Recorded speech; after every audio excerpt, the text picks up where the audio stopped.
আরে কিসের বোন কিসের মেয়ে কি বলতেছো তুমি?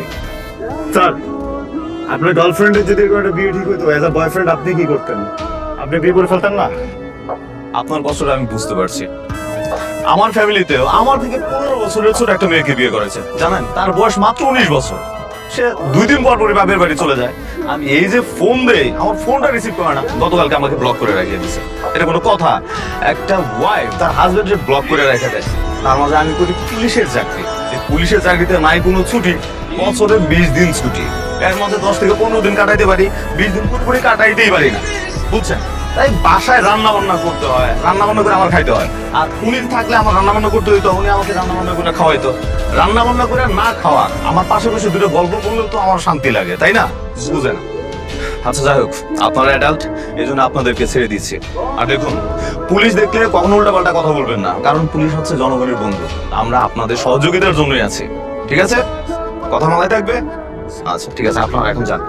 স্যার, আমাদের না যাওয়ার জন্য আমরা কোনো গাড়ি খুঁজে পাচ্ছি না। আপনাদের গাড়িতে করে আমাদেরকে একটু সামনে কোথাও নামাই দিবেন? আচ্ছা দেখুন, আমি তো অন ডিউটিতে আছি, আর এই গাড়িটা পার্সোনাল ইউজ করা যাবে না। আপনারা এক কাজ করেন, সামনে কোনো গাড়িতে উঠে চলে যান। স্যার প্লিজ স্যার, আমরা কিভাবে যাবো? এরকম রাস্তা একটু দেন না। আপনি বুঝতেছেন না কেন? ভাই কাইন্ডলি একটু বুঝান ওনাকে। চলেন আমরা এভাবে যাই একটা আপনি এত কথা বলতেছেন কেন? স্যার, আমার অনেক পায়ে ব্যথা, আমি হাঁটতে পারি না। দেন না একটু লিফট, একটু সামনে আগে দেন।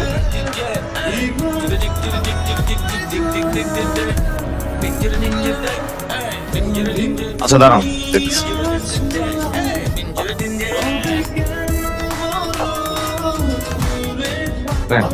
এই টাকাটা রাখেন। টাকা লাগবে না, টাকা টাকা নাই আমাদের কাছে।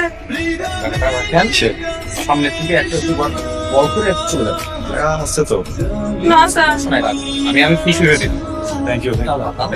আসসালামু আলাইকুম। আহ!